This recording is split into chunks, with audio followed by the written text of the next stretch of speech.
Consegue nos escutar, professor André? Seja bem-vindo. Gente, professor André Gomes Felipe, da UNEB, Universidade do Estado da Bahia, e coordenador pedagógico do NEUGIBA, que é o Núcleos Estudantis de Orquestras Juvenis e Infantis da Bahia. Programa educacional vinculado à Secretaria de Justiça, Direitos Humanos e Desenvolvimento Social do Estado da Bahia. O professor André Felipe está no NEUGIBA desde 2015. Sempre foi apaixonado pela transformação social e encontrou seu propósito na educação musical. Começou seus caminhos na música aos 15 anos, tocando Legião Urbana no violão, e entrou na licenciatura em música da Universidade Federal de São Carlos em 2009. Fez o intercâmbio nos EUA, na Universidade de Montana, e foi estagiário no programa de música de uma escola pública em área periférica de Los Angeles. Em 2015, veio para a Bahia para ingressar no mestrado em Educação Musical da Universidade Federal da Bahia e no mesmo ano passou a integrar a equipe do NEUGIBA. Atualmente é o coordenador de iniciação musical e teoria do programa. Então, uma salva de palmas para o nosso palestrante da nossa primeira palestra. E nós temos como mediador o professor Luiz Cláudio. Professor Luiz, seja bem-vindo. Deixa eu virar a tela aqui, está meio...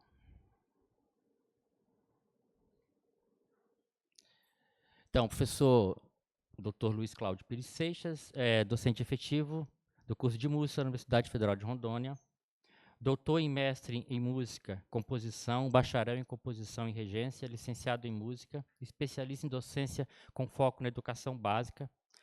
Cláudio Seixas, como é mais conhecido artisticamente, estudou criação de música para teatro com Harold Weiss e de música para cinema com Peter Raban e David Tigel.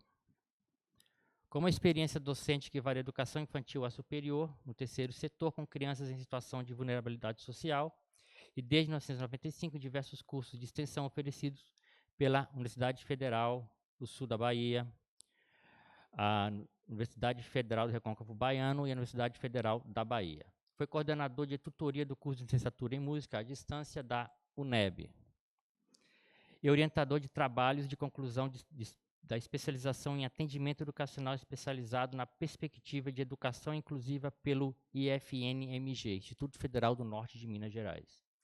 Sua participação em grupos de pesquisa acadêmica inclui o grupo de pesquisa Composição e Cultura da UFBA, de 2009 a 2014, e o grupo de pesquisa em Teoria, Análise e Criação de Trilhas Sonoras para Produtos Audiovisuais, da Universidade Federal do Recôncavo Baiano, de 2010 a 2012. Período em que suas pesquisas foram financiadas alternadamente pela FABESP e CAPES. Queremos dar uma salva de palmas ao professor Luiz Cláudio, agradecer pela participação como mediador, e agora a palavra está com o professor... Você quer falar? Professor André Felipe, o senhor tem 45 minutos, e depois nós começaremos a roda de conversa, terminada pelo professor Luiz. Muito obrigado, seja bem-vindo. Bom dia, pessoal todo, tudo bem? Tá dando para me ouvir tranquilo? Tá legal? Pronto. Tudo bem, gente? Bom dia, muito obrigado pela presença. Muito obrigado, professor Alexandre e professor Cláudio, pelo convite. Me sinto muito feliz de estar aqui com vocês. Que pena que eu não estou aí presencial. Gostaria muito de conhecer Rondônia, mas um dia, quem sabe, vou para aí. Bom, queridos, vou compartilhar aqui minha tela. Fiz uma apresentação para vocês.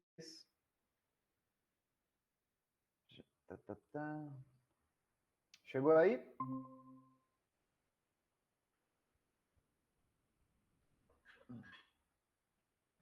Foi? Faz assim, se foi. Aê, aê. Pronto. Obrigado. Eu não. Acho que eu só ouço quando alguém fala no microfone, tá bom? Então, se vocês tiverem perguntas no meio, também não tem algumas perguntas específicas. Depois a gente abre para discussão, tá bom? É, bom, meu nome é André Felipe, eu sou hoje coordenador especificamente, né, de linguagem e iniciação musical do NeoGibá, que é um programa do governo estadual aqui da Bahia, um programa social. E eu vou dividir minha apresentação em 3 partes. A primeira, vou me apresentar e apresentar um pouco do que o NeoGibá faz nessa perspectiva de integração social. E depois, na segunda parte, a gente vai conduzir essa palestra por meio de questionamentos que eu tenho e já pensei muito sobre eles, mas eu acho que são questionamentos que permeiam a nossa profissão, né, de quanto educadores musicais. São questionamentos que eu vou dar alguma perspectiva, mas que serve também para a gente refletir e para cada um chegar em suas próprias conclusões pessoais. E no final vou apresentar algumas opções de projetos, como o NeoGibá, que também trabalham a integração social por meio da prática musical, para vocês conhecerem, se interessarem e irem mais a fundo. Tá bom? Podemos começar? Vamos lá. Bom, sobre mim, eu acho que o professor Alexandre já falou bastante. Eu fiz licenciatura em música na Federal de São Carlos, no interior de São Paulo. Eu sou paulista, paulista meio baiano, porque apaixonado aqui pela Bahia. Vim aqui para a UFBA fazer o mestrado em educação musical com o professor João Barbosa. Lá em São Carlos fiz com a professora Ilza Zenker, também uma grande mestre da educação musical no Brasil. Desde o começo da graduação, eu já trabalhava em projetos de extensão em áreas de vulnerabilidade, assim como o PIBID. Não sei se vocês ainda têm PIBID por aí, acho que, não sei se tem ainda, professor? Ah, que ótimo. Foi no PIBID que eu aprendi a dar aula de verdade. Antes eu só me batia. Mas fazia PIBID também numa escola periférica. Tive a oportunidade de participar do Ciências Sem Fronteira, foi um programa do governo federal da presidente Dilma Rousseff, em 2012, 2013, onde eu fui para os Estados Unidos, fui para o estado de Montana, depois para o estado de Los Angeles, da Califórnia, em Los Angeles, e que eu tive uma grande oportunidade de conhecer como é a educação musical, especialmente escolar, lá naquele país, que está a alguns passos em algumas perspectivas adiante da gente em termos de organização. Isso por motivos culturais, históricos. Assim que eu vim para a Bahia, eu comecei a trabalhar em 2 projetos de integração social chamados um Grumap e outro Fatumbi.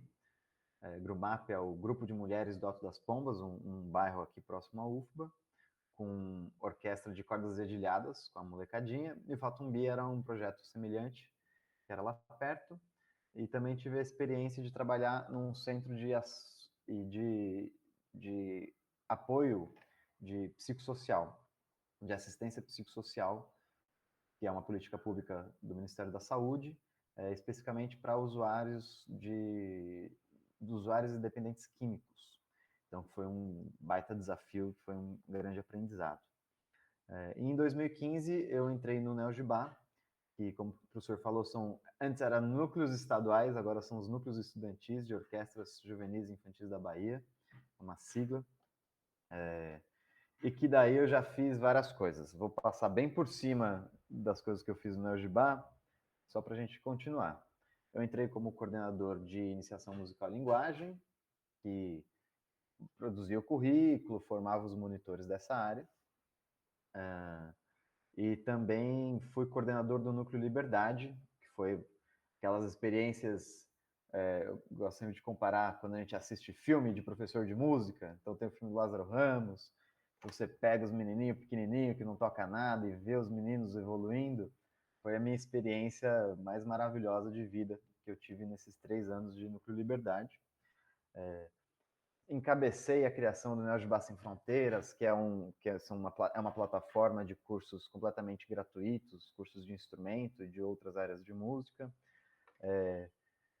Fui coordenador técnico da UNEB, né, onde eu conheci o professor Cláudio, pelo Neogibá, na parceria UNEB-Neogibá. E hoje eu também estou como coordenador do programa Jovens Líderes, que cria novas lideranças nos nossos núcleos, e também do Neogibá nas escolas, onde a gente coloca pequenos iniciantes na área de professor para dar aula nas escolas, para a gente também propagar a música em outras partes que não nos nossos núcleos. Bom, o Neogibá, como o professor falou, são os núcleos estudantis de orquestras juvenis e infantis da Bahia. Foi criado no ano de 2007 por maestro Ricardo Castro, que é um grande pianista brasileiro aqui da Bahia. A gente costuma brincar que ele é o Neymar do piano. Não é o melhor do mundo, mas está lá. É um grande pianista, super famoso, tem uma alta carreira na Europa. E em 2007 ele cansou de só tocar para voltar também a atenção para o desenvolvimento da música no estado da Bahia. Nós começamos em 2007. Meu slide está muito pequeno. Melhorou? Vou até deixar maior. Pronto. Tá legal assim? Pronto, obrigado. Bom, em 2007 ele criou o Neogibá, que na época era uma orquestra, que era a Orquestra Juvenil da Bahia, e hoje, depois de uma pandemia, nós somos 13 núcleos, 9 aqui na capital de Salvador e 4 núcleos no interior da Bahia. Nós contamos com ao todo 2.300 integrantes diretos, que são os integrantes que vão cotidianamente nos nossos núcleos todo dia, que tem alimentação, que tem aula de música todo dia. E a gente tem uma separação entre os núcleos periféricos e o núcleo central, que funciona aqui na Liberdade, porque o núcleo central é como se fosse o topo da pirâmide, né? São aqueles 10% que ganham uma bolsa para estarem no núcleo central. É um núcleo onde se tem audição para entrar, então a audição é bastante concorrida e é bastante avançada, né? A gente recebe de meninos, tem desde 13, 12 anos, nas orquestras mais jovens deste núcleo, até 26 anos para as orquestras e coros mais avançados, que são, digamos que a menina dos olhos, que é onde estão nossos monitores, porque esses bolsistas, eles ganham a bolsa não para cantar ou tocar, eles ganham essa bolsa para multiplicar o conhecimento e tocam ou cantam nos nossos coros e orquestras mais avançados. Isso é muito importante. O Neogibá, ele ele não é só orquestra, então nós temos sim orquestras sinfônicas nos nossos núcleos, mas também temos coros, temos bandas sinfônicas, temos grupos de cordas dedilhadas de violão, cavaquinho, bandolim, grupos de percussão, não só percussão, eu não sei quanto vocês conhecem da Bahia, mas aqui tem bastante grupos de blocos afro, né? Então você tem Olodum e Leaie, nós temos alguns grupos assim também. Claro que nunca vamos chegar aos pés desses grupos mais tradicionais, mas também nós colocamos grupos de percussão sinfônica, né, com metalofone, com vibrafone, xilofone e marimba para os meninos tocarem e se aprofundarem mais na área de percussão. E todos os núcleos eles têm iniciação musical, né? Então eles entram, a grande maioria que entra nos nossos núcleos entram com 6 e 8 anos, 6 a 8 anos, fazem 1 ou 2 anos de iniciação musical e escolhem ou são encaminhados para os instrumentos ou para o canto coral depois. Deixa eu só mostrar as fotos para vocês, né? As fotos são as mais legais. Aqui, não sei se a bolinha está indo, né? Aqui era o Núcleo Liberdade com o pessoal dos violinos, né, da orquestra. Aqui nós temos nosso maestro Ricardo Castro com o pessoal do núcleo de cordas dedilhadas. Aqui nós temos uma molecada da iniciação musical com flauta doce. Aqui nós temos o coro infantil. no nosso concerto de Natal no último ano. Aqui nós temos uma banda sinfônica que foi no nosso aniversário de 15 anos, que foi agora no passado, que juntou o núcleo do Bairro da Paz, Nordeste de Amaralina e Pirajá. E aqui nós temos uma foto de Raison, um percussionista aqui do grupo principal, num concerto na Concertgebouw, na Bélgica, que foi a nossa turnê do ano passado. Nós temos muita felicidade de termos o maestro Ricardo Castro como nosso diretor-geral, que ele trabalha em 3 conservatórios na Europa, tem todos esses contatos, e a gente consegue fazer essas turnês internacionais que são uma preciosidade, tanto para o programa, mas mais ainda para os meninos, os nossos jovens músicos, que conseguem acessar que é quase um milagre, né? Que acho que nem a OSESP consegue tocar em muitos lugares que a gente consegue, mas a gente consegue levar uma orquestra juvenil com meninos de até 27 anos e para tocar em grandes lugares do mundo. Isso daqui, se vocês conseguem ver, é um berimbau. Esse foi um concerto para berimbau e percussão que nosso maestro Jamberê fez. Jamberê é um percussionista, é um compositor aqui do Neogibá, e a gente fez um concurso ano passado para peças para berimbau, justamente por causa desse menino Raison, que é uma estrela aqui de Salvador. Troca com Carlinhos Brau e também, infelizmente, está no nosso programa. Bom, coisas importantes sobre o Neogibá. O primeiro é a estrutura dele, né? Então, ele é o Neogibá, o programa Neogibá é uma política pública do Estado, certo? O governo do Estado já tem o Neogibá como política pública, e isso é uma coisa do Estado. Mas eu, Maestro Ricardo, todos nós aqui, a gente não é funcionário público, a gente não é contratado do Estado, porque a gente tem um sistema de OS, né? Nós somos uma organização social que chama Instituto de Desenvolvimento Social pela Música, e esse instituto ganhou um edital para gerir o Neogibá, certo? Então, isso é uma forma de uma parceria público-privada que começou, na verdade, se eu não me engano, na área de saúde, de gestão de hospital, na década de 90, e hoje em dia a USESP é assim, a Filarmônica de Minas é assim, o próprio Projeto Guri em São Paulo é assim, então vários projetos artísticos e culturais também estão usando essa forma de parceria, porque dá mais agilidade, dá mais mobilidade de recurso, né? E às vezes é muito mais fácil gerir uma coisa social. Bom, também temos 2 lemas, 2 filosofias que guardamos nos nossos corações, que é o Aprende Quem Ensina e Lugar de Plateia no Palco. O Aprende Quem Ensina é nosso principal lema e se traduz na ideia de que nós não estamos aqui para fazer música somente. A música é um meio para a integração social, né? Se a gente fosse nadador, a gente fazia natação pelo desenvolvimento social. Se a gente fosse pintor, pintura pelo desenvolvimento social. Deixando bem claro que o nosso foco é a integração social e é o desenvolvimento social dos nossos integrantes.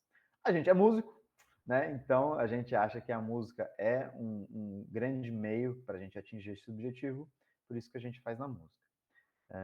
E nessa perspectiva, a gente não quer que nenhum dos nossos integrantes venha aqui só para tocar. Então, desde o menino mais velho, que tem 27 anos, até a criança mais nova, que tem 6, ele entra no Neogibá sabendo que ele vai aprender A e ele vai ensinar A. Ele vai aprender B e ele vai ensinar B, justamente porque essa perspectiva, além de benéfica para o coletivo, para o próprio indivíduo também é muito bom, né? Tanto na perspectiva de você aprender, porque quando a gente aprende alguma coisa, é um nível de aprendizado. Quando a gente tem que aprender para passar para outra pessoa, é outro nível. Então, nessa perspectiva, a gente também garante que ele está aprendendo bastante coisa. Tanto na perspectiva Bom, nós somos professores de música, acho que todos aí são ou serão professores de música, e a gente acredita que nossa profissão é a melhor do mundo, né? Para você ser professor, o ato de ser professor é um ato altruísta, né? A gente não dá aula para saber mais, a gente não dá aula para o nosso benefício, a gente dá aula para o benefício dos nossos alunos. A gente acredita que essa atitude de dar aula vai fazer com que os nossos alunos também tenham essa perspectiva coletiva. Já o lugar de plateia no palco é que a gente acredita que todo mundo tem que fazer música. Todo mundo tem que ter a experiência de fazer música. O nosso maestro ele sempre fala que quando os prefeitos, os governadores, o presidente da República tiver participado de um programa de música, aí a perspectiva da nossa área vai ser muito diferente, né? Porque nós que fazemos música, a gente sabe como é incrível, né? E quem não faz música, a gente pode falar meia hora. A pessoa vai assim, ah, legal, tocar um instrumentozinho, né?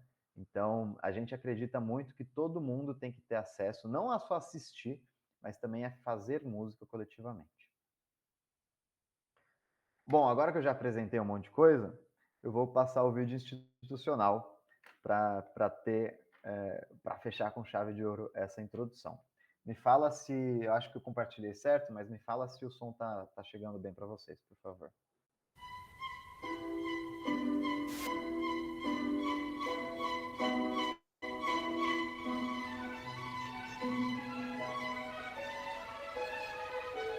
E eu comecei a tocar violão quando eu tinha uns 10, 11 anos. E aí meu pai tocava em quadrilha, né? Em banda de forró. Um dia ele não pôde ir, aí falou, vai lá. Eu fui, aí comecei a tocar em banda de forró fica banda de samba, de arrocha. Fiquei tocando em bandas mesmo, né? Até quando eu entrei no técnico de música, no Manuel Novaes, e foi aí que eu conheci o Najibá, né? Fiz a audição pro Coro Juvenil 2016 e passei.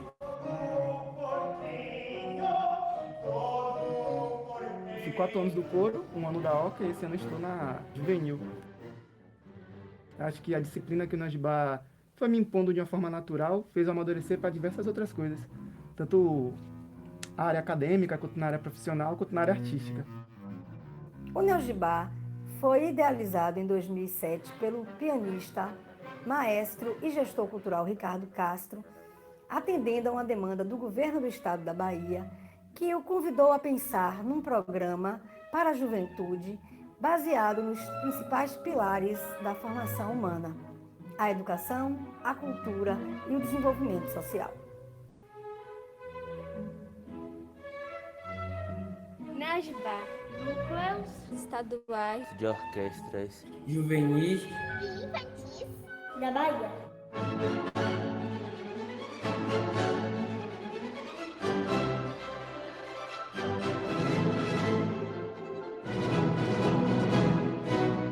Você dando aula para os meninos, você acaba aprendendo e redescobrindo novas formas de ensinar e até de aprender. Então acho que não tem como viver isso mais do que você ser monitor, né? O Najibá estimula seus integrantes a compartilhar o seu conhecimento. Então, no nosso ambiente educativo, todos aprendem uns com os outros, professores, alunos, num ambiente de integração social. O nosso ensino é sempre coletivo e nosso lema é aprende quem ensina. O mais importante dentro do Najibá não é necessariamente a prática musical, é a prática musical aliada à questão social. O desenvolvimento social no Najibá é uma das áreas de atuação do programa. E com isso, a gente acaba atendendo integrantes e famílias em toda a Bahia. Nós, enquanto assistentes sociais e psicólogos atuantes nessa área de desenvolvimento social do Najibá, atua diretamente com a rede de serviços, acionando e encaminhando os nossos integrantes para melhor serem atendidos e também ter um complemento além da nossa orientação. Tocar para o público é surreal, né? A energia, você ter pessoas te observando, pessoas sentindo o que você está passando, é uma situação indescritível. É maravilhoso. No Najibá nós seguimos princípios, e são 5 princípios, e vou falar um pouco mais do segundo deles. O primeiro princípio é o mais geral, que diz que a excelência musical ela deve vir junto com a transformação e aperfeiçoamento social. Um é a consequência ou a causa do outro. E o segundo princípio é a prática coletiva. Então, no Neogibá, nós fazemos tudo coletivamente. A prática é coletiva, o ensino é coletivo, porque nós achamos que a coletividade vai produzir uma experiência social positiva. As pessoas ficam maravilhadas, ficam tipo, meu Deus, você é do Neogibá, sério? E como é que faço para botar meu neto, meu filho? Dá para ver no olhar delas que elas ficam maravilhadas, né? Como se eu fizesse parte de algo incrível. E elas têm razão, porque eu realmente faço parte de algo incrível. 2022 é o ano da consolidação do programa Neogibá. São 15 anos de um programa exitoso, o maior programa de inclusão social através da música. E o nosso desafio é justamente isso, continuar oferecendo música, parceria para quase 10 mil crianças e adolescentes que já foram atendidos por esse programa. Que juntos poderemos construir um programa Neogibá muito mais forte e muito mais inclusivo.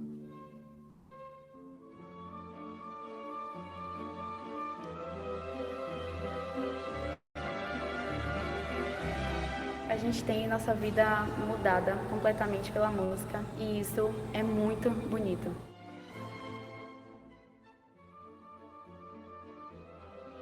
Nada disso teria sido possível sem o seu apoio durante esses 15 anos e sem o apoio principalmente das famílias dos integrantes do Neogibá. A gente sabe que a gente tem um compromisso sério do governo do estado, das empresas que patrocinam, dos amigos do Neogibá no Brasil e no exterior, mas é você, o público que hoje nos assiste e que continua nos apoiando, que é a peça fundamental da construção dessa política pública, que comemora apenas 15 anos agora em 2022 e pela qual a gente ainda vai muito lutar. Contamos com vocês para continuar essa luta. Para mim, o Neogibá significa transformar vidas.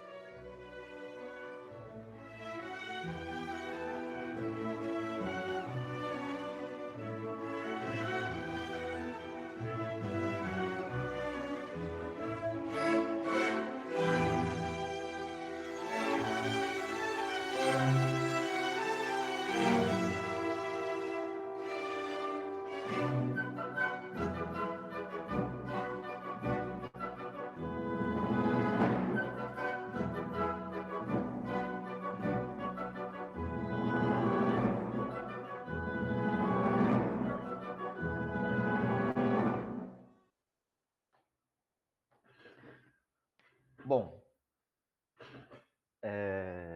a missão do Neogibá institucional é promover na Bahia o desenvolvimento e integração social prioritariamente de crianças, adolescentes e jovens em situação de vulnerabilidade, por meio do ensino e da prática musical coletivos.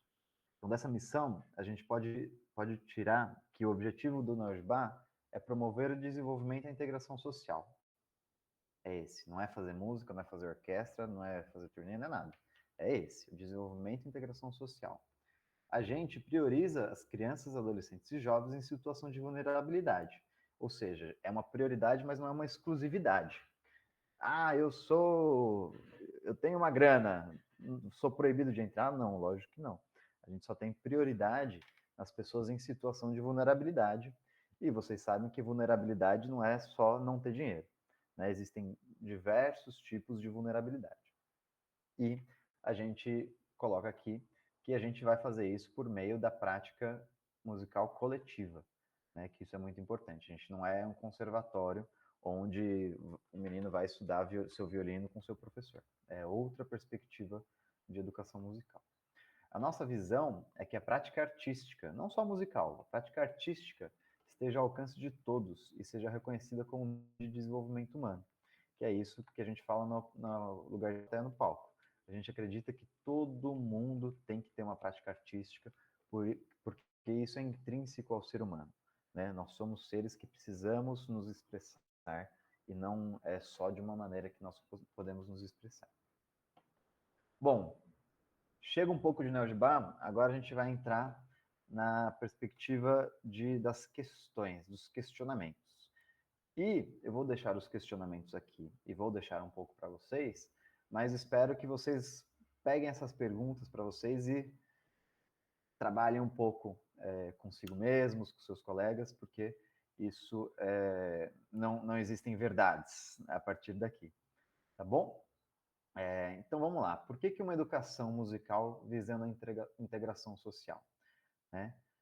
A gente, em algum momento, a gente tem que se perguntar se a gente vai ser educador musical pela música, né, por nós mesmos, ou por nossos alunos, no sentido de a gente está ensinando só música ou a gente está ensinando algo a mais, né? E aqui é importante a gente ter certeza que a gente tem duas perspectivas, né? Existe a música nos proporciona habilidades individuais, né?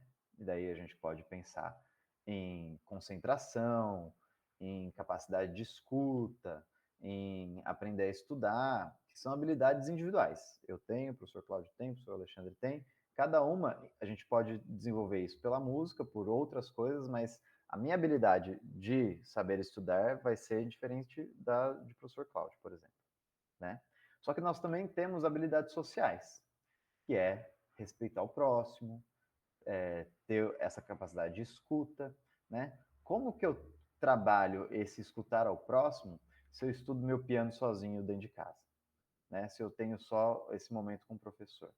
Então, a gente usa a música e tenta desenvolver as habilidades individuais, mas a gente também usa essa oportunidade do coletivo para trabalhar essas outras habilidades sociais que são tão importantes quanto, né? Então a gente dificilmente conseguiria trabalhar outras habilidades sociais se a gente fizesse um estudo, um ensino por meio de conservatório, como aula individual, né? Voltando, o nosso objetivo não é a música especificamente, é a integração social. Por isso que a gente usa a prática coletiva para também trabalhar essas habilidades sociais. Bom, social e musical. Existe mesmo uma dicotomia? Isso eu trago para a gente pensar porque, não sei como que é em Rondônia, sempre existe a discussão que fala assim, eles são de projeto social, né? Eles são tão bonitinhos tocando. Olha esses meninos pobrezinhos, né? Como se fosse, não, eles tocam qualquer coisa, tá tudo bem, mas o bom mesmo é o pessoal da Alemanha, o bom mesmo é o pessoal dos Estados Unidos, né? Eles são bonitinhos, são do Brasil, tadinho, tudo uns pobrinhos, né? E isso existe muito, vocês, não sei se vocês já ouviram isso, mas isso acontece muito. Então, das minhas perspectivas, né? O que é uma integração social pela prática musical? Uma pergunta: toda prática musical é de integração social? Né? Acho que não. Se você tiver um professor de piano, de violino, de qualquer coisa, de violão, não necessariamente você está trabalhando a integração social do aluno com essa prática musical, mas você está praticando música, né? Outra pergunta: toda prática coletiva é de integração social? Prática coletiva, a gente pode falar assim, uma aula de prática coletiva, uma aula de matemática na escola é uma prática coletiva, mas não necessariamente de integração social. Trazendo para o meio da música, eu não sei vocês, mas eu já participei de práticas musicais coletivas que não estava nem aí para integração social. Toca certo, senão vai levar baquetada na mão, né? Então, a gente existe existe isso, né? A gente não pode negar. Então a gente tem que pensar realmente que tipo de prática musical é o que a gente quer fazer. E se o nosso objetivo for a integração social. Uma pergunta que quem souber a resposta já pode virar doutor o que é estar integrado socialmente? A gente trabalha a integração social, como a gente sabe que a gente atingiu o nosso objetivo? Este menino está integrado socialmente. Como é que a gente sabe disso? Como que a gente busca o desenvolvimento humano? O que é um ser humano desenvolvido? Será que eu sou um ser humano desenvolvido? Eu não acho. Eu acho que eu preciso desenvolver tanto ainda, né? Então a gente tem que pensar, é estar feliz ou estar se divertindo? É ter dinheiro? É a renda dele? É o IDH, que a ONU lá coloca, o Índice de Desenvolvimento Humano? O que será que é?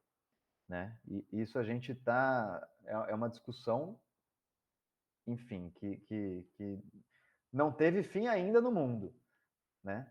E acho que é uma discussão que todo mundo que vai trabalhar com integração social é muito bom tá coçando aqui na cabeça. Uma coisa muito forte, projeto social pode tocar de qualquer jeito? Quando pedimos para nossos alunos darem o melhor de si, e nem sempre isso é confortável, será que estamos fazendo bem para eles? Né? Então, o maestro Ricardo, ele é um pianista internacional, ele toca muito. E ele diz, eu tenho vários exemplos aqui, maestro Ricardo, minha professora Ilza lá da UFSCar, não sei se vocês conhecem a professora Adalto, que era da Lira Tatuí, de Tatuí, ele falou assim, não, se eu ensinar o meu aluno a tocar de qualquer jeito, ele vai estudar de qualquer jeito, ele vai fazer conta de qualquer jeito, ele vai falar com as pessoas de qualquer jeito, ele vai fazer as atividades domésticas de qualquer jeito. Então, a música, a gente tem que ensinar os meninos que a gente tem que fazer da melhor maneira possível. Isso vai ser uma analogia para o resto da vida, né? Então, eu tenho a capacidade de fazer tudo o melhor possível. Se eu não sou o Neymar, eu não preciso jogar que nem o Neymar, tudo bem. Mas eu não posso ficar confortável fazendo de qualquer jeito. Quando a gente fala da excelência musical, não é porque tem que tocar que nem o melhor músico do mundo que tem 300 mil reais para pagar um violino. Não é isso. Mas a gente está falando que a gente tem que estudar e a gente tem que fazer o melhor jeito possível, né? Até porque, se vocês são alunos de música também, vocês sabem quando vocês tocam mal. Né? A gente sabe quando a gente não atingiu o que a gente queria. Se alguém fala assim, ah, tá bom, tá ótimo. A gente fala assim, nossa, não tá ótimo. Né? Então a gente toma muito cuidado para a gente querer pedir sempre mais dos nossos alunos.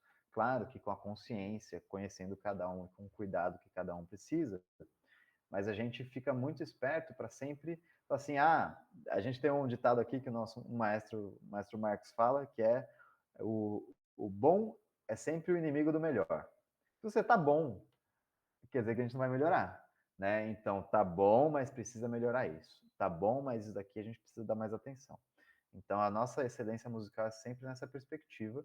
E, por favor, se vocês não ouvirem nada dessa palestra, mas ficar alguma coisa, se vocês vão trabalhar com gente em vulnerabilidade, tem que ter a mesma exigência que a gente exige de um menino que seja do bairro mais rico. Até mais, na verdade, porque o menino do bairro mais rico muitas vezes tem outras possibilidades. Então a gente tem que exigir, claro, que com carinho e amor e atenção, mas a exigência tem que ser sempre a mesma.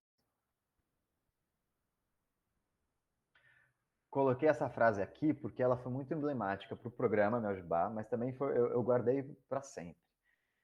A gente ia abrir, não lembro o ano, 2019, alguma coisa assim, o núcleo num bairro aqui de Salvador que chama Pirajá, que é um bairro histórico, mas é uma periferia daqui de Pirajá. E Pirajá é muito tradicional pelos grupos de percussão. A gente fala assim, nossa, o pessoal lá é muito tradicional do grupo de percussão, então a gente também tem que colocar percussão lá. E aí, nesse processo de inscrição, de divulgação, um líder comunitário do bairro vai falar assim, vocês são um programa de orquestra, mas aqui vocês vão colocar tambor?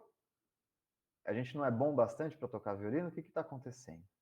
E daí a gente, pumba, olha só. Porque a gente fala assim, nossa, será que a gente vai chegar com orquestra, o pessoal vai falar assim, esses europeus aqui estão querendo instituir a orquestra para a gente tocar, e a gente fala assim, tem que ir com cuidado. Daí a gente recebe uma resposta dessa, assim, olha só, que louco, né? Que a gente pensando que a gente poderia fazer uma coisa ruim para eles, não é nem uma apropriação, uma imposição cultural, mas não, eles falam assim, a gente quer ter direito a fazer percussão, a gente quer ter direito de tocar o violino, a gente quer ter direito de tudo, porque realmente todo mundo tem direito de tudo, né? Então, esse questionamento leva a perguntas muito polêmicas na nossa área. Não sei se os alunos concordam, mas os professores com certeza já ouviram muito dessas questões. Que repertório importa? né?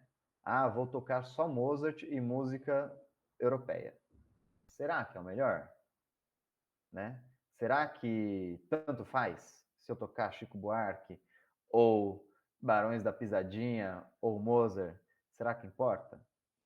Na minha opinião, pessoal, não sei vocês, mas importa, né? A gente tem uma carga cultural europeia muito forte, mas a gente tem uma carga cultural brasileira, gente, é um absurdo.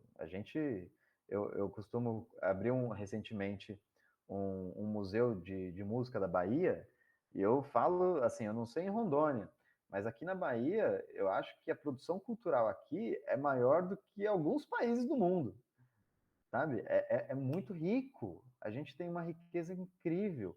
Como é que a gente vai ficar tocando só Mozart? Não dá, não dá. Né? Em 2023 a gente tem tanta informação, tem tanta capacidade. Então, eu acho que o repertório importa sim na perspectiva de acesso à cultura dos nossos alunos. Mas eu acho que repertório importa, mas repertório não resolve. Né? Eu já tive algumas discussões que falam assim, tem que ter música brasileira. E daí o professor vai lá e coloca a música brasileira, mas é um educador super intransigente, é um educador que não respeita os alunos. Né? Então, você não adianta fazer música brasileira e fazer de um jeito ruim. Né? E o pessoal fala assim, o Neo Gibá é ruim que só tem música europeia, o que não é verdade. Mas mesmo que fosse, nós somos todos educadores musicais, nós pesquisamos metodologia, nós pesquisamos um monte de coisa para poder providenciar aos alunos a melhor educação musical possível. Não importa eu falo disso porque eu já toquei em escola de samba, e era aquela lance de baquetada, né? Escola de samba, que maravilha, o samba, cultura popular, que incrível. Mas eu nunca, como educador musical, aprovaria o processo de educação musical de uma escola de samba, ou da escola de samba que eu participei, pelo menos. Né? Então, eu acho que isso é uma coisa importante. O repertório importa e a gente tem sempre que pensar qual é a carga cultural que a gente está ensinando para os nossos alunos, que é importante, que é político, e que a gente sabe que em 2023 a gente tem que trabalhar isso, a gente tem que pensar nisso, mas a gente tem que também estar claro que repertório não resolve, né? Porque eu coloquei um monte de música brasileira que está tudo certo. E outra questão é como escolher o tipo de formação, né? Vou colocar percussão em Pirajá. Será que esse é o ideal? Né?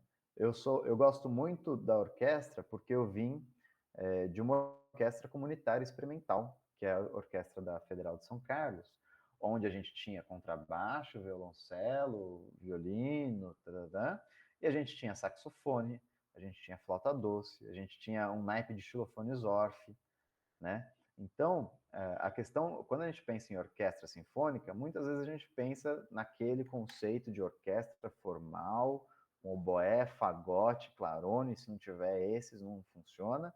Na verdade, não. A orquestra nada mais é que um agrupamento de instrumentos onde a gente vai produzir música coletivamente, né? E uma orquestra é bacana porque tem diversos tipos de instrumento, diversas possibilidades de harmonia, diversas possibilidades de arranjo, né? Então, a orquestra é muito legal. Então só tem que fazer orquestra? Claro que não, né? A gente pode ter diversos tipos, desde flauta doce, um grupo de flauta doce, até grupo de cordas dedilhadas, até o grupo de percussão pura e simplesmente, sem percussão não afinada, né? Então, eu acho que nessas duas perspectivas, o repertório importa, mas não resolve, e acho que o tipo de formação, quando a gente escolher, a gente tem que ir sem preconceito. A gente vai abraçar o que tiver, mas a gente também não pode falar assim, esta orquestra aqui não entra uma flauta doce. Essa orquestra aqui, né? Mas a gente tem que ter a perspectiva de que uma orquestra é uma ferramenta muito útil. E não é nada mais que isso, é uma ferramenta, né? Que nem martelo. A gente usa, a gente não usa, mas não é uma coisa boa ou ruim. Certo? Bom, deixei aqui para vocês, se vocês quiserem conhecer mais outros projetos, eu coloquei 6, mas deve ter uns 2 milhões. Coloquei o El Sistema Música para Todos, que é, na verdade, o grande projeto de orquestra como educação musical do mundo, que é um programa que começou em 1975 com o maestro Abreu lá na Venezuela, que se vocês não ouviram falar, acho que é importante para nós educadores musicais conhecermos esse projeto, esse programa que é incrível, tem mais de 1 milhão de alunos, ainda hoje, com a crise na Venezuela e tudo mais, é um programa muito importante. Tão importante que ele não tem só o ecossistema da Venezuela, mas existe um sistema global, Friends of Ecossistema Worldwide, que são vários projetos na mesma perspectiva do ecossistema que se espalharam pelo mundo. O NeoGibá é um programa inspirado no ecossistema e assim tem vários outros no mundo. Peguei outro brasileiro aí do norte, da região norte, que é o Vale Música, se eu não me engano, de Belém. É de Belém, com certeza é de Belém. Temos o Batuta, Fundación Nacional Batuta, que é um programa da Colômbia. Trouxe aqui um que não é de orquestra, mas é um programa que eu gosto muito, que é o Pracatum, que é um instituto do Carlinhos Brown, músico incrível aqui, de Salvador, agitador cultural. O Carlinhos Brown é um gênio. Com certeza vocês conhecem ele, porque ele é super famoso. E temos também o Projeto Guri, que é um programa lá do estado de São Paulo, que é, se não me engano, o maior projeto social de música do Brasil, que tem muitos alunos. E tem no estado inteiro, tem centenas de polos. Então, são esses 6 programas aqui, que se vocês estiverem interessados, já dá para conhecer. Mais o NeoGibá, lógico. E aqui eu coloquei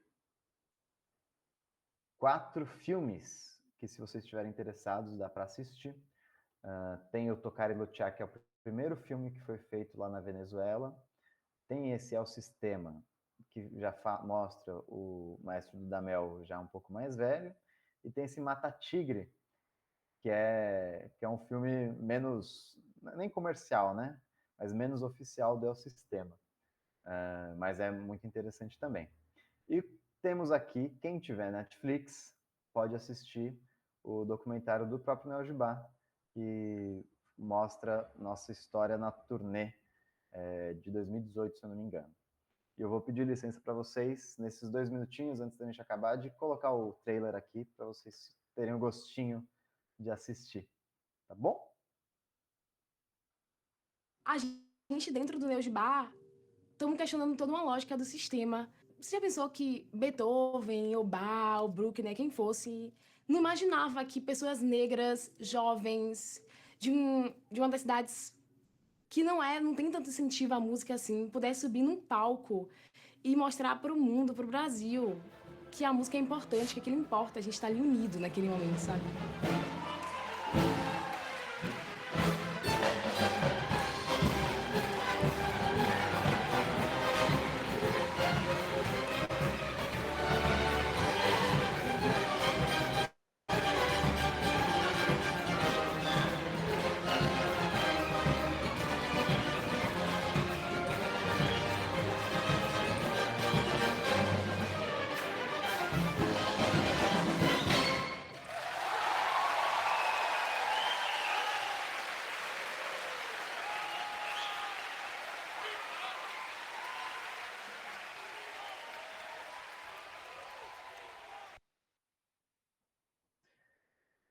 Bom, muito obrigado. Aqui tem o meu e-mail, se alguém tiver alguma dúvida, quiser me escrever. E estou muito aberto a conversar com vocês, o que vocês quiserem. Muito obrigado, gente.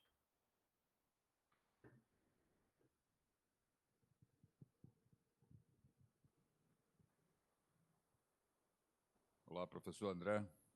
Tudo bem? Prazer estar aqui falando com o senhor.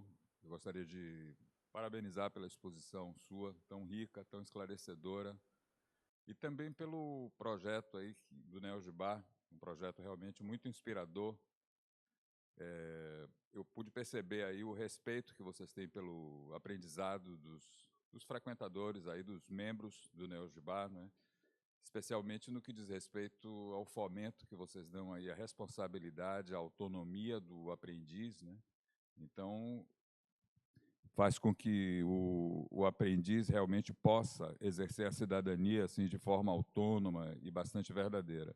Eu gostaria de aproveitar esse momento para lhe fazer uma pergunta, que não é bem uma pergunta, é mais uma sugestão de, talvez, um pouco ampliação aí da sua fala.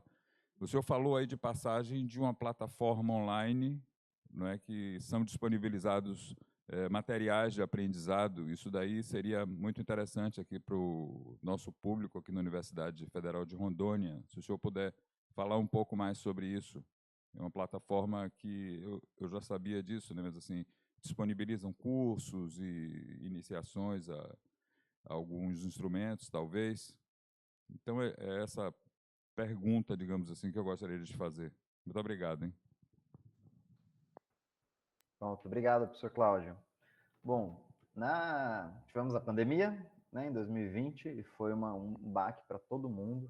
2020 foi o ano Beethoven, que Beethoven completaria 250 anos. A gente tinha uma programação aqui incrível, com Marta Argerich, Maria João Pires, Neschlin, Karabichevsky, e daí veio a pandemia e a gente não fez nada, né? E uma das coisas que o maestro falou é que o mundo inteiro com uma crise incrível, e ele perguntava por que o governador vai gastar dinheiro que não tem em um programa de música e não vai comprar respirador que está faltando, não vai fazer hospital, né? Então, o NeoGibá, muito rapidamente, a gente aprendeu a dar aula pelo Zoom, pensou um monte de coisa e a gente já estava nos nossos ensinos online, tentando ver tablet para os meninos, conexão, em março de 2020 mesmo. O NeoGibá Sem Fronteiras, ele veio numa ideia de produzir esses cursos para os meninos serem mais autônomos no aprendizado dos instrumentos, né? Então, nós temos no NeoGibá, a gente divide por módulo a aprendizagem. Então, a gente tem tanto de orquestra e coro os módulos de 1 a 5, que 1 é o mais fácil, 5 é o mais complexo. E nós temos o módulo 1 de flauta transversal, módulo 1 de violino, módulo 2 de violão, né? Então, nós temos, por módulo, cursos desses instrumentos. São cursos completamente gratuitos, que você pode, por meio de repertório. Então, cada curso tem 8 aulas, cada aula é um repertório para você ir progressivamente aprendendo o seu instrumento de desejo, né? Além dos instrumentos, tem aula de linguagem musical. A gente fez um pré-vestibular de linguagem musical para todo mundo que vocês já estão na universidade, né? Mas se vocês conhecerem pessoas que querem entrar no curso de música, a gente tem um pré-vestibular com todos os conteúdos que a gente pegou de vários vestibulares de música. Tem de linguagem musical, aprender a ler partitura, tem um monte de curso. É uma plataforma totalmente gratuita e disponível para o mundo inteiro.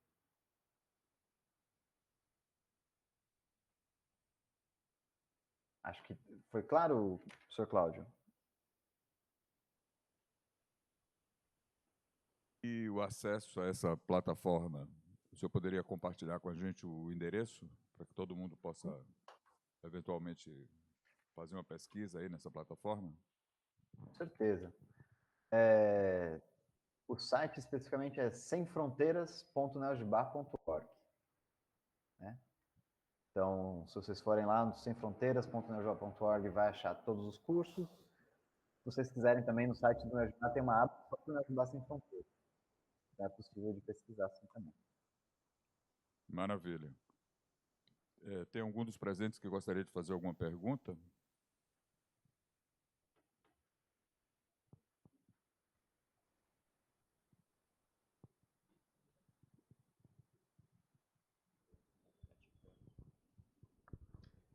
Ei, André, bom dia, né? Tudo bom? Bom falar contigo novamente. A gente dividiu o apartamento lá em Salvador. Pois é. O André chegou lá perdidinho em Salvador e hoje já se encontrou, já está aí na... Muito bom. Eu queria que você falasse um pouco sobre esse ingresso na NeoGibá. Qual a idade mínima para ingressos? E esses patamares, eu acredito que seja como você falou, uma pirâmide, entram muitas crianças e tal, e aquilo vai talvez se afunilando com o passar do tempo, né? Uma criança que ela entra e ela vai desenvolvendo, e se ela não progride passando nos testes e de uma orquestra para outra, por exemplo, o que acontece com ela? Como é que fica esse caminhar? Ela fica repetindo constantemente aquele nível, tem outras atividades? Como que é esse dia a dia ou semana a semana dessas crianças, adolescentes? Obrigado, professor Edilson. Prazer te ver, querido. Bom, a gente, por enquanto, está com uma idade de entrada de 6 anos, a gente entra na iniciação musical, e uma idade limite de 26. E é exatamente como você falou. Tem a orquestra e o coro principal, que recebem mais ou menos 80 meninos, tem o intermediário, que também recebe mais ou menos isso, e tem o terceiro nível, que é o coro infantil, e a orquestra pedagógica experimental, que funciona no núcleo central. Nos núcleos, são grupos por si só. Né? Então, ele entra com 6 anos no núcleo e ele vai evoluindo até, se ele quiser, ir para o núcleo central. Nos nossos núcleos, que não são núcleo central, o limite de idade são 18 anos. Né? E se ele está tocando lá e não foi para o núcleo central, a gente busca oferecer formas dele continuar com a gente em áreas técnicas. Então, nós temos 2 cursos técnicos, um de produção e outro de luteria. O curso de luteria é o único curso gratuito de luteria do Brasil, que é gratuito e ainda paga uma bolsa. Né? Tem outros cursos de luteria que você tem que pagar. Esse é um curso gratuito que a gente paga uma bolsa para ele estudar luteria com a gente. Porque eu imagino que em Rondônia também seja, a mão de obra para conserto de instrumento aqui na Bahia é escassíssima. Então, a gente forma esses meninos para serem luthiers também. E a gente também tem o encaminhamento com o desenvolvimento social, que a gente faz atividades de encaminhamento para esses meninos que já têm 18 anos e não vão continuar necessariamente no Neogibá. Né? Uma coisa que eu aprendi é que se um menino chega com 18 anos, ainda não está tocando o suficiente para ir para uma orquestra mais avançada, é importante que a gente encaminhe ele para uma atividade profissional, tanto ligada quanto à música, ou também sem ligação com a música. Né? A gente descobriu que se a gente deixa ele com mais de 18 anos no núcleo, tocando no nível que não seja mais uma coisa mais profissional, a gente acaba prejudicando a vida desse menino. Porque a gente fala assim, não, tudo bem, fique só tocando o instrumento, e sua vida, e sua profissão, né? E sua faculdade. Não dá para ele ficar só no Neogibá tocando um instrumento no nível só por diversão, né? Então a gente decidiu que nos núcleos é até 18 anos, se ele tiver interesse e vocação para ser um profissional da música, ele vai para o núcleo central, ou para os cursos técnicos, senão ele tem que se desligar do programa, mas também com todo o apoio do nosso setor de desenvolvimento social para encaminhar ele para uma universidade, alguma coisa assim.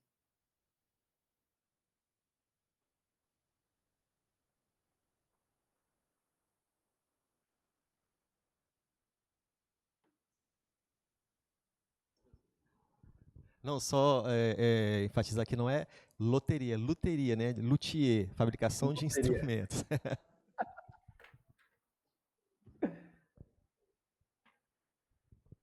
Bom dia, professor. A minha pergunta é sobre a integração social. Como que funciona a integração social, no caso para pessoas com vulnerabilidade social, né? Como que essa pessoa chega até ficar ali no meio, né? Como é que integra essa pessoa? Como é que ela fica sabendo, né? Pode ser pelo meio da internet, eu suponho, né? E pode ser, eu quero saber se tem um espaço físico, se é a faculdade a faculdade ou a universidade que cria esse movimento, porque se a pessoa não tem condição, às vezes, de ter internet para estudar à distância, né? Por causa justamente da vulnerabilidade social, como é que essa pessoa tem acesso e como que é selecionado essas pessoas, né? Como é que funciona isso? Acho que são algumas perguntas, né?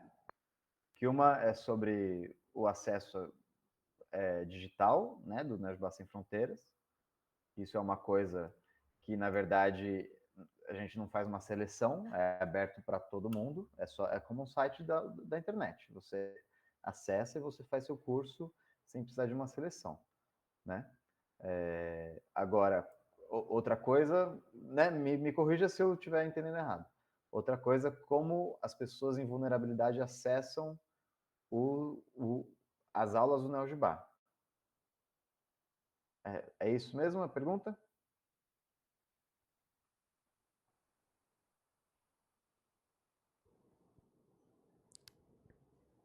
Sim. Pronto. Bom, o maior meio de entrada do NeoGibá são os núcleos nos bairros, né? E daí a gente descobriu que cada bairro tem uma dinâmica diferente. Então tem bairro que é muito acessível o carro de som. Então a gente faz a divulgação pelo carro de som. Tem bairro que é melhor panfleto. Então a gente vai lá, pega os meninos para fazer uma panfletagem, avisando avisando as pessoas na rua. A gente tem muito contato com as escolas de cada bairro. Então a gente vai lá nas escolas, faz divulgação.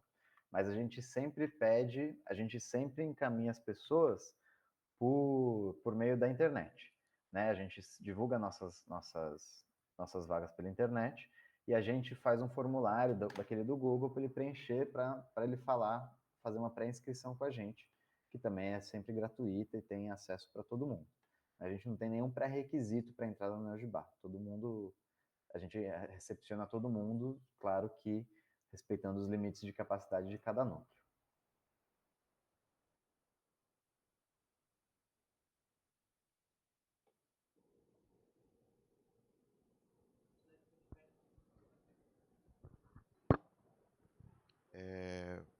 Bom dia, prazer, professor. Minha pergunta é sobre como é que é dividido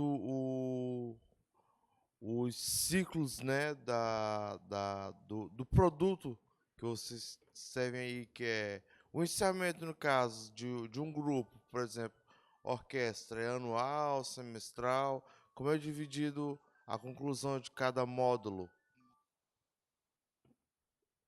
Obrigado pela sua pergunta. Inclusive, vou até complementar a resposta do professor Edilson, que eu esqueci. Tem dois tipos de funcionamento. Um é no núcleo central, que o edital é mensal, né? Então, a cada ano nós fazemos seleção para os meninos entrarem, que daí tem o programa de direção musical, que especifica o programa e é o programa em si. Então, a gente pensa logo nos módulos 5 e 4.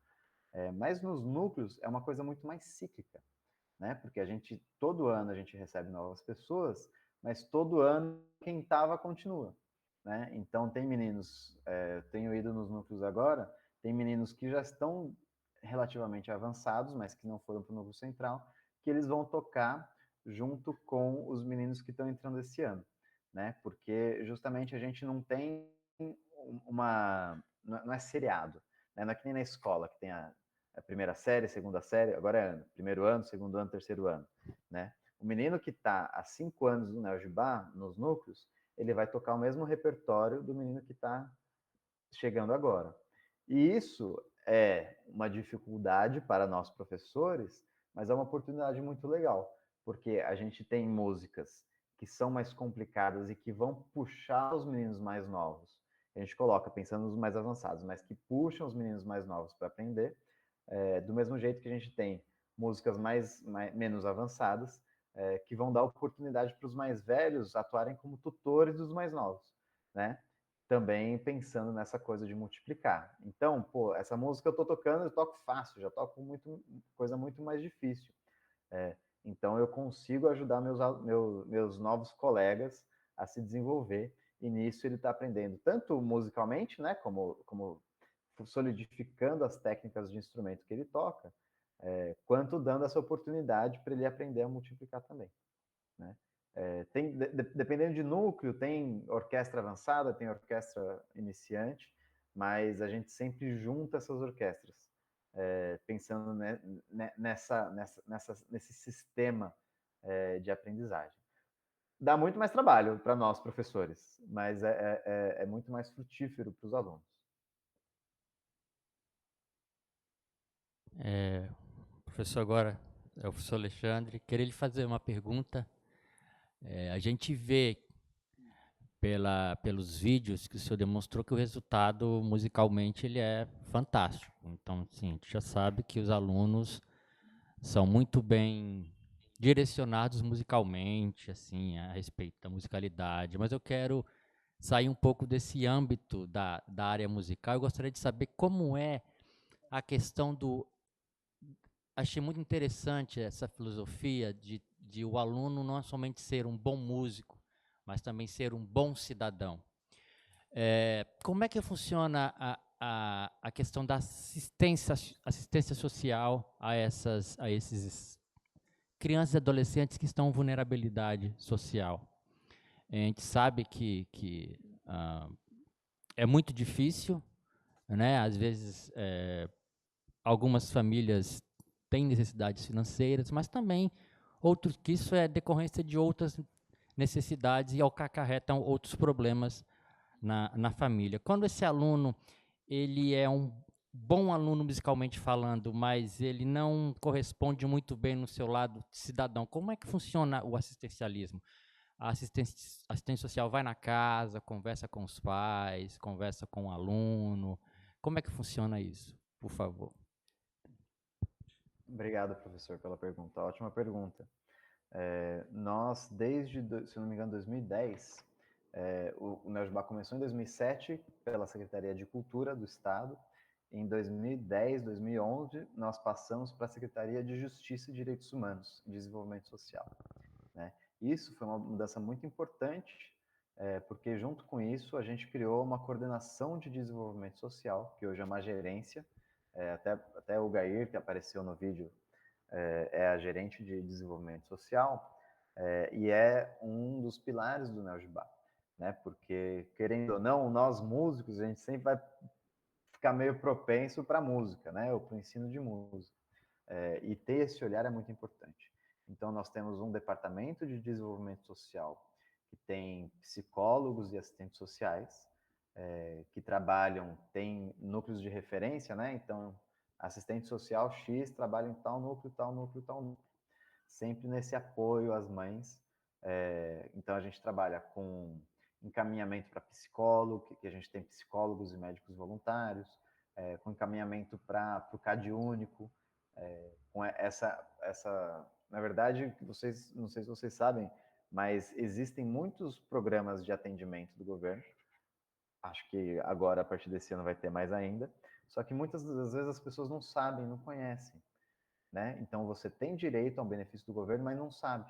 Então, a gente trabalha, e eu já fui coordenador de núcleo, a gente trabalha muito com encaminhamento para CAD único, que é o Cadastro Único de Assistência Social do governo, né?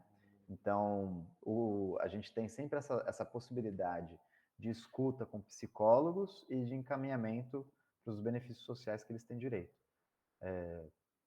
Agora, falando como professor de música, né? Principalmente para os meninos que têm alguns problemas. Não adianta falar assim, esse menino tem problema social, vai lá com o psicólogo. Minha questão é música, né? Isso não existe, isso não funciona, né? Então, o lado dos educadores musicais e o lado dos psicólogos e assistentes sociais tem que estar muito bem afinado, porque uma atividade, um jeito de falar que o professor tem na sala de aula vai interferir nesse menino, né? Então, nós, como educadores musicais, assim, eu sou professor de música, não sou psicólogo, não sou blá. É sim, cara. Não sei se vocês estão sabendo, queridos, mas vocês entraram no ramo da educação. A gente não vai, né? A gente não está trabalhando com robô, a gente está trabalhando com o ser humano, né? Então, a gente tem nós, professores de música, a gente tem muita formação para ter sensibilidade a essas questões sociais, né? Então, formação do desenvolvimento social. Então, essa é uma parte muito importante para atuar, para perceber esses encaminhamentos. E daí, você sabe, né, professor? Projeto social ainda tem 15, desde crianças com fome, que a gente consegue oferecer um lanche a mais, até assédio sexual de gente da família, que a gente tem que entrar com conselho tutelar, né? Então, tem coisas cabeludas. né? Mas acho que é importante é isso, que a gente esteja muito bem afinado. Temos que ter esses psicólogos e assistentes sociais, porque também o professor de música tem que estar atento, mas não é o profissional para isso. Mas nós, como os professores, a gente precisa estar muito, muito alinhado com isso também. Espero ter respondido a pergunta, não sei se foi. Obrigado.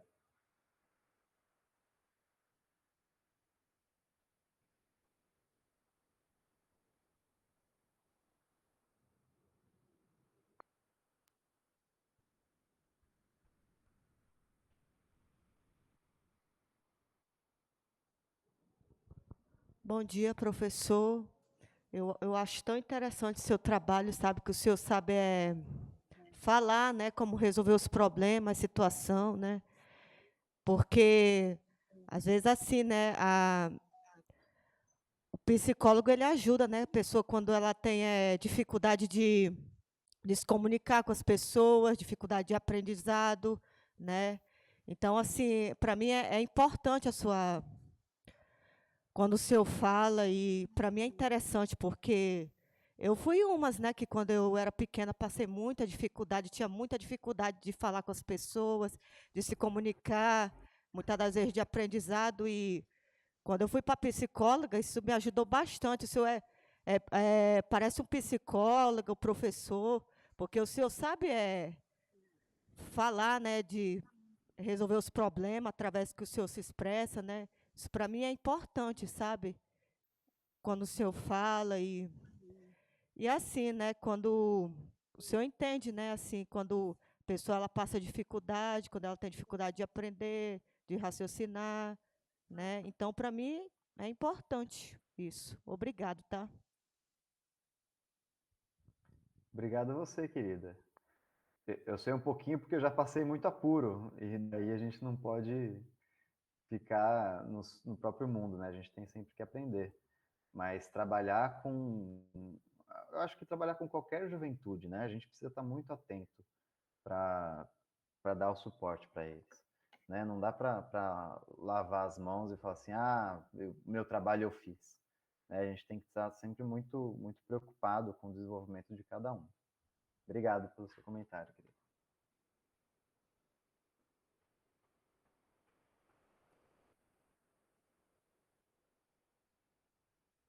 Professor André, mais uma vez, agradecendo a sua participação conosco, mas como a gente tem uma programação aí que vamos ter mais uma palestra agora de manhã, a gente vai precisar encerrar agora a sua participação. E é isso. Te desejo um bom dia muito proveitoso, e muito obrigado pela sua participação. É isso aí.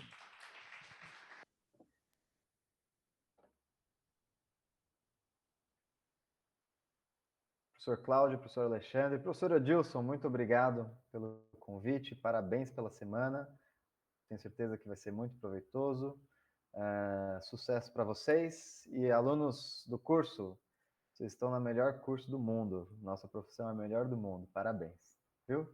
Tudo de bom, queridos.